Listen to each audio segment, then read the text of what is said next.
Welcome guys. तो आज हम अपना लेक्चर थर्ड स्टार्ट करेंगे। इसमें अपन अपनी जो सेकेंड डेरिवेशन है गॉस के नियम के अनुप्रयोग में, वो है आवेशित अपरिमित परत के कारण विद्युत क्षेत्र की तीव्रता की गणना। इस डेरिवेशन को अब इसमें करेंगे। इसमें इंग्लिश में क्या कहते हैं इसे, electric field due to an infinity uniformly charge non conducting sheet. सबसे पहले हम क्या करते हैं, अपरिमित परत बनाते हैं, आवेशित अपरिमित परत बनाते हैं। तो अब जो अपनी लैंग्वेज थी वो अपने फर्स्ट में लिख दी है, तो आपको वही लैंग्वेज लिखनी है। अपन लैंग्वेज नहीं लिख रहा हूँ मैं यहाँ पे, जो डेरिवेशन में लैंग्वेज होगी आगे यूज़ वो अपन लिखेंगे। तो यहाँ से आपको डायरेक्ट डायग्राम से अपन स्टार्ट करते हैं।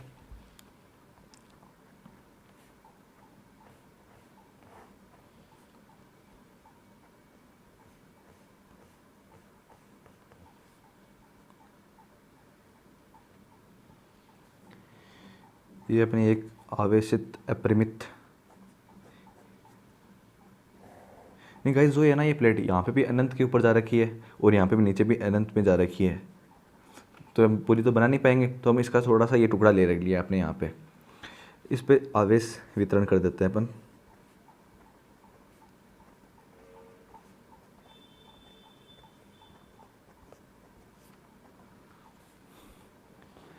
अब अपने यहाँ पे पॉजिटिव आवेश दे दिया है यहाँ पे। अब इसमें क्या करेंगे, हम सिग्मा आवेश दिया है। पृष्ठ का क्षेत्रफल एस मान लेंगे अपन, कोमा लगा के एस लिखता हूँ। और यहाँ पे अपने क्या ले ली, दो अल्फांस। अल्फांस को अपन ब्लैक पेन से ले लेते हैं। एक यहाँ से अल्फांस ले लिया और एक यहाँ से अल्फांस ले लिया। तो फिर क्या करेंगे, इसकी अक्ष से है ना, पहले दिशा डिफाइन कर रहे हैं ना अपन। तो यहाँ पे ये कोई बिंदु P है, तो इसके कारण विद्युत क्षेत्र की तीव्रता कुछ इस प्रकार से जाएगी, अपने को पता है इस बिंदु पे। और इसके कारण कुछ इस प्रकार से। ये कोण थीटा है, ये कोण भी थीटा होगा, ये कोण थीटा है, ये कोण भी थीटा होगा। ओके गाइस, इन दोनों के मान मान लेते हैं, ये A है और ये B है। ओके, फिर हम क्या करेंगे, जो अपने जो फर्स्ट डेरिवेशन में किया था ना वैसे कुछ करेंगे इसमें। तो इसमें क्या करेंगे, ये DE2 हो गया, ये DE1 हो गया। तो इसके घटक करेंगे अपन, एक तो लंबवत घटक और एक इस दिशा के अनुदिश घटक। तो पहले ऊपर वाले एक लंबवत घटक करते हैं। तो यहाँ पे क्या आ जाएगा, DE2 साइन थीटा, और यहाँ आ जाएगा DE2 कोस थीटा, प्लस इसके कारण इसके कारण भी इस दिशा में आएगा कोस थीटा।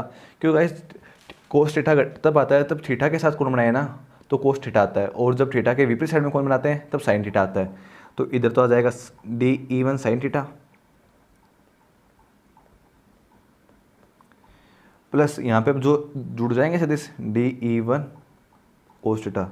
जो गाइस अपने पहले डेरिवेशन किया ना, सेम बिल्कुल ये वैसे ही है।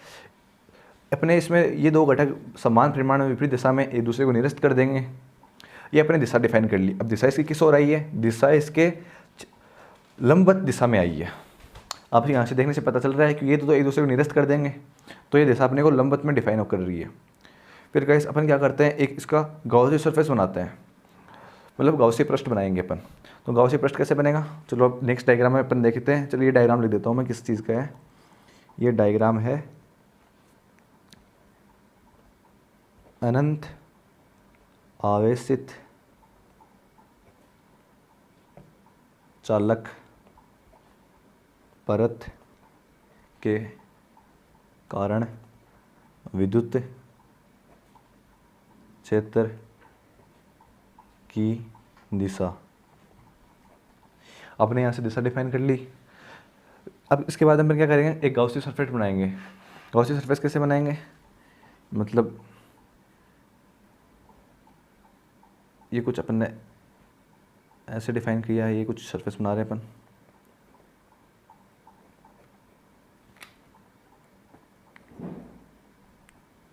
अब गैस हम क्या करेंगे, इसके अंदर से कोई बेलनाकार आकृति को निकाल देंगे यहाँ से। मतलब ये अपनी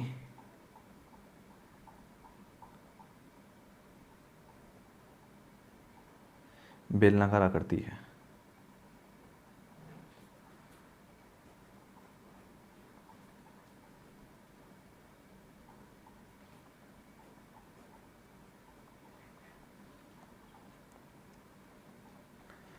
ये अपनी बेलनाकार आकृति कंप्लीट हुई। ये आवेशित है पूरा पूरा, इसको हम आवेश दे देते हैं पहले, ये पॉजिटिव पॉजिटिव। आपको गाइस डेरिवेशन में एक डायग्राम हमेशा बनाना है, क्योंकि डेरिवेशन होती है उसके लिए डायग्राम बहुत ज़्यादा इंपॉर्टेंट होता है। सारी चीज़ें डायग्राम से क्लियर होती हैं, टीचर के भी डायग्राम से समझ में आएगा, लैंग्वेज से समझ में नहीं आता है। मैं इस सेकंड डेरिवेशन में क्या कर रहा हूँ, पहले डायग्राम से समझा रहा हूँ, फिर इसके बारे में अपने इसकी जो डेरिवेशन है वो स्टार्ट करेंगे। अब इसके अपन क्या करेंगे, पृष्ठ मान लेंगे। पृष्ठ कैसे मानेंगे, एक तो ये पृष्ठ मान लिया अपन ने यहाँ पे, इसके दो घटक कर देंगे। ये DS2 सरफेस है, इधर थीटा, इसको θ2 माना है ना आपने, तो ये आ जाएगा 90 डिग्री। इसको 2 माना है, बताऊँ कैसे माना है। फिर इसको ये जो सरफेस है इसको मान लिया अपन ने DS1। यहाँ से थीटा कितना आ जाएगा, θ1 आ जाएगा 0 डिग्री, क्योंकि गाइस ये एक ही दिशा में है ना। देखो ई का मान भी इसी तरफ है और क्षेत्रफल सदिश का मान भी इसी तरफ है, तो यहाँ पे θ1 0 डिग्री, θ2 ये अपने पास 90 डिग्री आ गया, ये अपने पास 90 डिग्री है। फिर एक सरफेस अपने ये डिफाइन कर ली, ये सरफेस अपने डिफाइन कर ली, इसका मान आपको पता है ये 0 डिग्री होगा, DS2। एक का मान भी इधर ही आएगा, तो ये θ2 कितना होगा, 0 डिग्री हो गया। तो यहाँ से अपन ने क्या डिफाइन किया है, ये कुछ 3 ले, जैसे उसमें लिया था ना वैसे यहाँ पे अब 3 सरफेस ले लिया अपन ने। फिर इसको डायग्राम लिख देते हैं, डायग्राम किस चीज़ का है, ये डायग्राम डॉट करके लिख रहा हूँ मैं,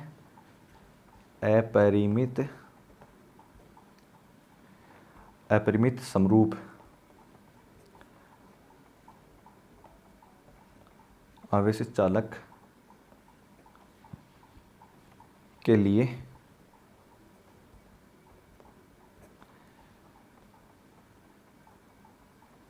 गाउसीय पृष्ठ का निर्माण। गाउसीय पृष्ठ का निर्माण, अपन ने यहाँ से गाउसीय पृष्ठ का निर्माण कर लिया।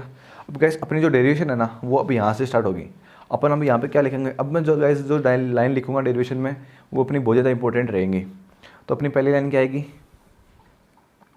अब यहाँ से अपन जो डेरिवेशन स्टार्ट कर रहे हैं, अब वो डायग्राम से बिल्कुल समझा दिया मैंने कि अपन ने 3 पृष्ठ लिए हैं जैसे पहले वाले में लिए थे, और इनका जो घनत्व है, इनका जो मतलब क्षेत्रफल सदिश है वो S है, क्षेत्रफल S से डिनोट कर रहे हैं वो। और फिर अपन क्या करेंगे, DS2 को इस प्रकार से माना है कि बाद में इसका हम क्षेत्रफल ले लेंगे, जैसे पहले वाले में लिया था ना वैसे समाकलन के वक्त इनका हम क्षेत्रफल लेंगे। तो गाइस हम आगे देखते हैं, तो इनमें क्या करेंगे, अब लिखेंगे यहाँ पे लाइन,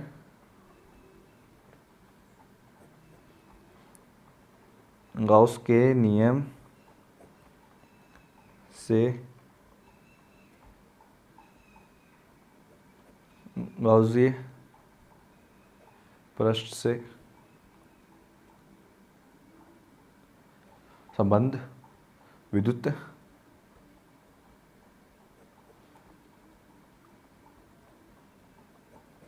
फ्लक्स का मान। ये विद्युत फ्लक्स का मान कैसे लिखेंगे, अब गाउसीय पृष्ठ को पता है, फॉर्मूला लिखा रखा है मैंने आपको। ये विद्युत फ्लक्स का मान क्या हो जाएगा, sigma Q in divide by F sine n naught. Okay guys, या हम इसे ऐसे भी लिख सकते हैं ना, close integration E dot DS, क्षेत्रफल सदिश और क्षेत्रफल से हम मल्टीप्लाई कर दिया, और फिर क्या करेंगे, sigma Q in divide by F sine n naught. ये अपने समीकरण 1 मान ली, ये अपनी समीकरण 1 मान ली। फिर देते हैं अब गाउसीय पृष्ठ के अंदर बंद आवेश, सिग्मा Q इन का मान डिफाइन करना है, यहाँ पर इसका मान डिफाइन करना है, इसका मान डिफाइन करेंगे अपन।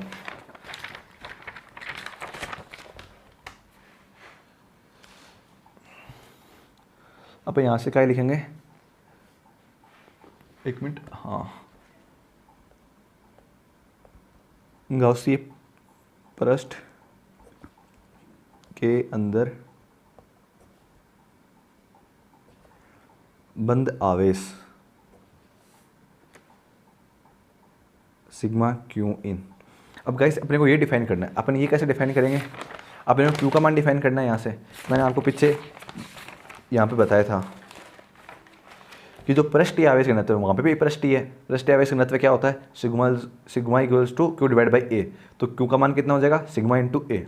और वहाँ पे अपने क्या माना है, ए की जगह एस माना है, तो क्या कर देंगे, क्यू का मान आएगा सिग्मा इंटू एस। यहाँ से गाइस मैंने आपको बताया चीज़ें रिलेट होकर चलती हैं एक दूसरे से। तो यहाँ से अपन क्या कर लेंगे, क्यू का मान क्या डिफाइन कर लेंगे, सिग्मा इंटू एस, क्योंकि यहाँ पर ए को क्या मान रखा है, वहाँ पे एस मान रखा है ना, तो हम ऐसे कर लेंगे। तो आगे चलते हैं।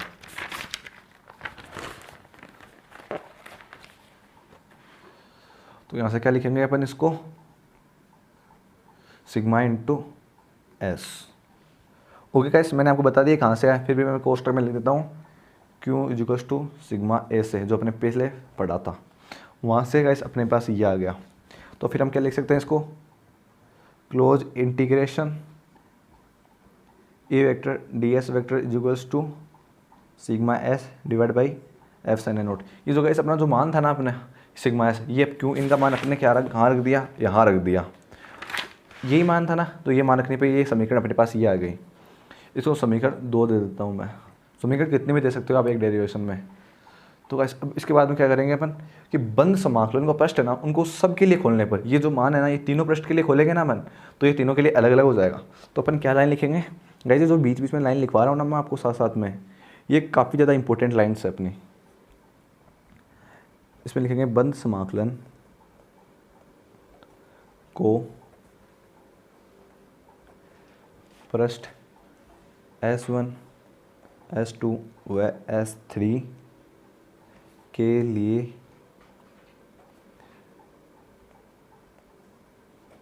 खोलने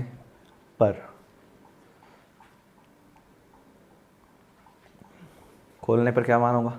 अब क्या लिखेंगे, integration A dot D S1 plus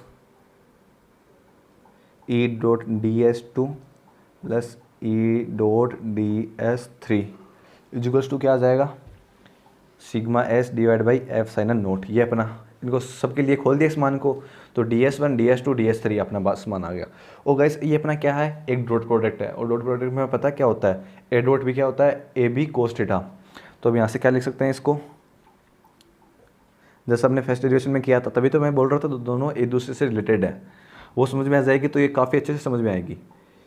EDS1 cos theta 1 plus integration EDS2 cos theta 2 plus EDS3 cos theta 3 equals to sigma S divide by F sine naught. अब गैस अपन यहाँ से क्या करेंगे, जो थीटाओं के मान है अपने पास, तो थीटा के मान है वो रख देंगे। तो अपने को पता है गाइस थीटा 1, यहाँ से अपन देख लेते हैं, अपन यहाँ से क्या माना है, थीटा 2 90 डिग्री है, थीटा 1 और थीटा 2 है ना वो 0 डिग्री है। तो क्या करेंगे, थीटा 1 और थीटा, अपन गाइस थोड़ी सी यहाँ पे मिस्टेक कर दी अपन ने, अपन इन दोनों को क्या कर लिया, यहाँ पे भी 2 मान लिया, ये 2 है ही, यहाँ से 3 है, ये थीटा 3 का मान है, मैंने 2 को 2 बार मान लिया। ऐसे यहाँ पे आप 3 कर लो, ये थीटा 3 है।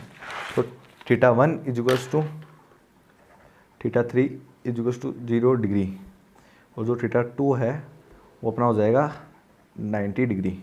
ओके गाइस, अपने अच्छी तरह से माने अपने थीटा 2 का मान अपना कितना है, सॉरी गाइस एक मिनट में थोड़ा सा, तो गाइस अपने यहाँ से थीटा के मान लिख लिए। अब जो ये थीटा के मान है ना, अब यहाँ पे पुट कर देंगे इस समीकरण में, तो क्या बन जाएगी अपनी समीकरण, EDS1 कोस थीटा 1 का मान कितना है 0 degree plus EDS2 cos theta 2 कोस 90 डिग्री, थीटा का मान 90 डिग्री है, इसको ब्रैकेट में बंद कर रहा हूँ मैं, ये कितना आएगा EDS3 cos 0 degree equals to sigma S divide by F sine note.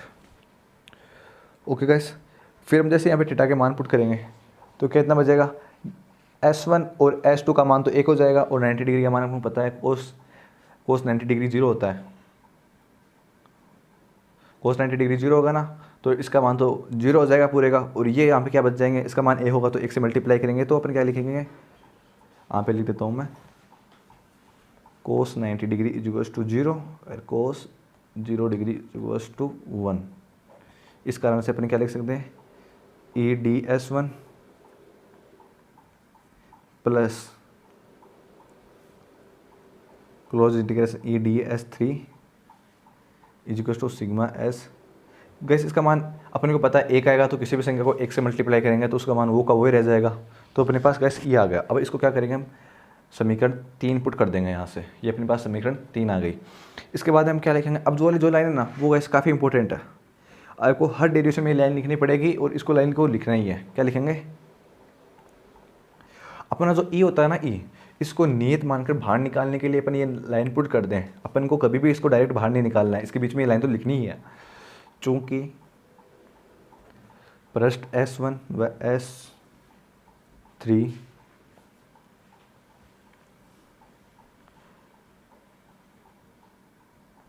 आवेश वितरण के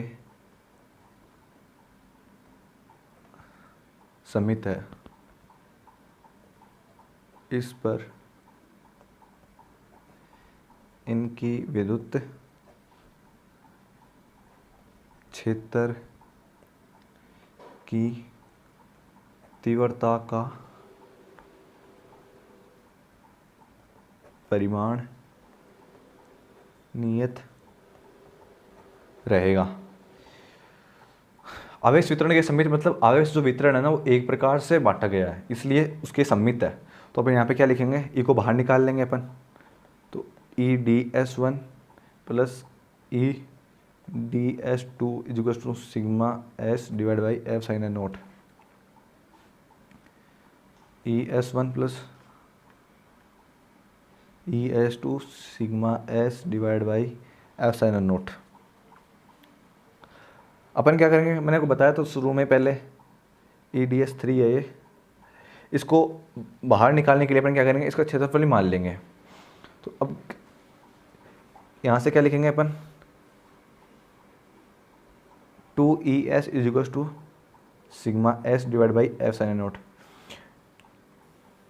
तो गाइस मैंने दोनों को इक्वल से ले लिया, क्योंकि जो गाइस अपना S1 है ये भी एक वर्त का ही है और ये S3 है ये भी एक वर्त का ही है, तो ये साइड वाला वर्त है ये, तो ये दोनों एक दूसरे इक्वल हैं। तो मैंने इनको एक ही मान लिया और दोनों को जोड़ दिया। यहाँ से क्या करेंगे, ये चीज़ें जो मल्टीप्लाई में थी उस साइड रह जाएंगे तो डिवाइड में चली जाएंगे। कैसे, अब ई को इस तरफ रहने देते हैं, ये दोनों चीज़ें मल्टीप्लाई में है ना, इस तरफ उस तरफ जाएंगी तो डिवाइड में चली जाएंगी। तो sigma S sigma naught two S, तो एस से एस कट जाएगा और अपना ई का मान क्या आ जाएगा, sigma by 2F sine A naught. यही अपना इसका आंसर है। ये तो गाइस क्या है, अदिश रूप है। इसे सदिश रूप कैसे लेंगे यही बता देता हूँ आपको इसी पेज में। Sigma by 2F sine A naught, इसके साथ में क्या जाएगा एन कैप, और एन कैप लंबवत सदिश आएगा। अपने ने दिशा डिफाइन की है शुरू में, तो ये एन कैप है ना, ये एक सदिश रूप है। अभी ये है सदिश रूप, वेक्टर फॉर्म है इसकी। और यहाँ पे लिख देता हूँ मैं एन कैप, जहाँ पृष्ठ के लंबवत एकांक सदिश, पृष्ठ के लंबवत एकांक सदिश है, जहाँ पे क्या है एन कैप क्या है, पृष्ठ के लंबवत एक एकांक सदिश है। ओके गाइस, फिर इतने में अपने जो चीज़ें हैं वो डिफाइन नहीं होगी। ये पृष्ठ के लंबवत एकांक सदिश हो गया। इसके बाद अपने क्या करना पड़ेगा, इसका ग्राफ बनाना पड़ेगा। तो गाइस हम आपको ग्राफ बताता हूँ अभी। तो गाइस अभी हम इसका क्या करेंगे, ग्राफ करेंगे। तो क्या लिखेंगे, ई व आर में ग्राफ।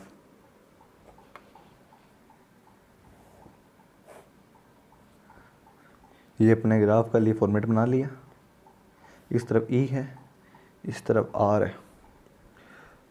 अब गाइस अपने पास पता है फॉर्मूले में क्या, ई तो आया ही नहीं।